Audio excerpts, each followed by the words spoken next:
जब हरिद्वार गंगा नदी में निकला एक भव्य शिवलिंग, देखकर लोगों के पैरों तले जमीन निकल गई। महादेव की लीला इतनी अपरंपार है कि अपने भक्तों को सही राह पर लाने के लिए वो न जाने कौन कौन से तरीके अपनाते हैं। आज की घटना भी महादेव के एक ऐसे भक्त की है जो गलत रास्ते पर चलते हुए भी महादेव की पूजा आराधना किया करता था। तो दोस्तों, इस वीडियो में आगे बढ़ने से पहले यदि आप भी महादेव के सच्चे भक्त हैं तो कमेंट बॉक्स में हर हर महादेव जरूर लिखिएगा और इस चैनल को सब्सक्राइब जरूर करिएगा। ये घटना है जयपुर में रहने वाले एक व्यक्ति महेश की। महेश करीबन 45 वर्ष के होंगे। उनकी खुद की एक छोटी सी राशन की दुकान है, पर वो दुकान में बैठकर अपने काम नहीं किया करते थे। दुकान के अलावा वे छोटे छोटे बच्चों को बेवकूफ बनाकर किसी दूसरे शहर में बेच दिया करते थे। महेश केवल नाम के महेश थे, महादेव वाले एक भी गुण उनके अंदर नहीं थे। लेकिन वह जब भी किसी बच्चे को बहला फुसलाकर किसी दूसरे व्यापारी को बेच देते तो उसके बाद महादेव से हाथ जोड़कर माफी भी मांगते, उनकी आराधना भी करते। महेश को लगता कि ऐसा करने से शायद उनके सभी पापों का प्रायश्चित हो जाएगा। महेश के इस काम की खबर किसी को ना थी,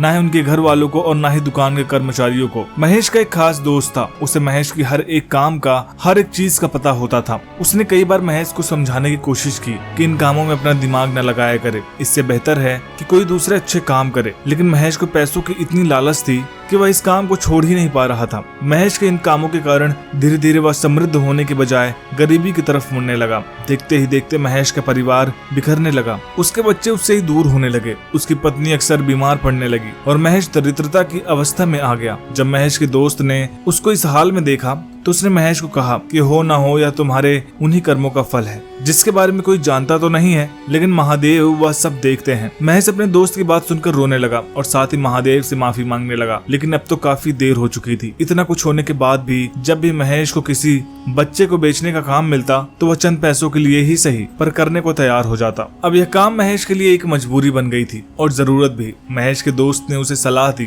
कि वह हरिद्वार में जाकर गंगा स्नान करे और अपने पापों का प्रायश्चित करे, तब शायद महादेव की कृपा उस पर बनेगी। महेश अपनी पत्नी को लेकर हरिद्वार निकल पड़ा। महेश की पत्नी महादेव की बहुत बड़ी भक्त थी। जब वह भी महेश के साथ हरिद्वार पहुंचे तो उसकी तबीयत थोड़ी थोड़ी अच्छी होने लगी। दोनों ने तय किया कि वह दोनों गंगा स्नान करेंगे, जिससे उनके सभी दुख परेशानियां तकलीफ हैं सभी गंगा जी और महादेव के अंदर हर लेंगे। पिछले 9 दिनों से दोनों हर दिन सुबह हरिद्वार में गंगा स्नान करते, नंगे पांव महादेव के मंदिर तक जाकर जल चढ़ाते और उनसे अपने सभी पापों और गलतियों की माफी मांगते। आखिरी दिन यानी कि 10वें दिन जब महेश हरिद्वार में गंगा स्नान के लिए उतरा तो उसका पैर अजीब से पत्थर पर पड़ा। उसे समझ नहीं आया कि ये क्या है। वो पानी के अंदर तक गया, उसे एक भव्य शिवलिंग दिखाई दिया। शिवलिंग को देखकर महेश खुशी से प्रसन्न हो उठा। धीरे धीरे उस शिवलिंग को वहाँ गंगा घाट पर लाने का प्रयास करने लगा। शिवलिंग बहुत ही भारी था, महेश के लिए अकेले उसे उठाना मुश्किल था, फिर भी उसने प्रयास किया और शिवलिंग को तट तक ले आया। शिवलिंग को देखकर उसे छूकर महेश को अपनी पुरानी सभी गलतियां, सभी पाप नजर आने लगे।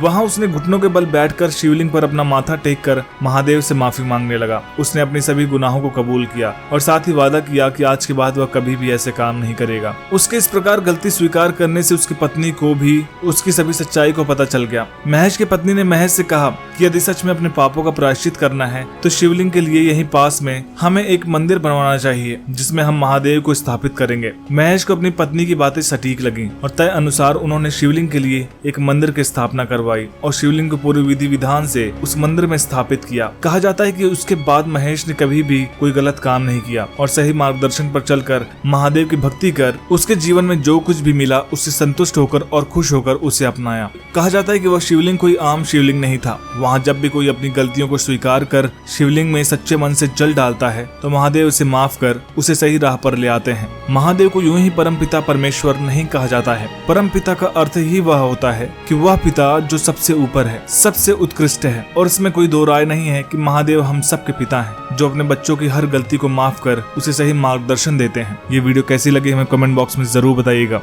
वीडियो पसंद आई तो वीडियो को लाइक करिएगा, शेयर करिएगा और चैनल को सब्सक्राइब करना मत भूलिएगा। हर हर महादेव।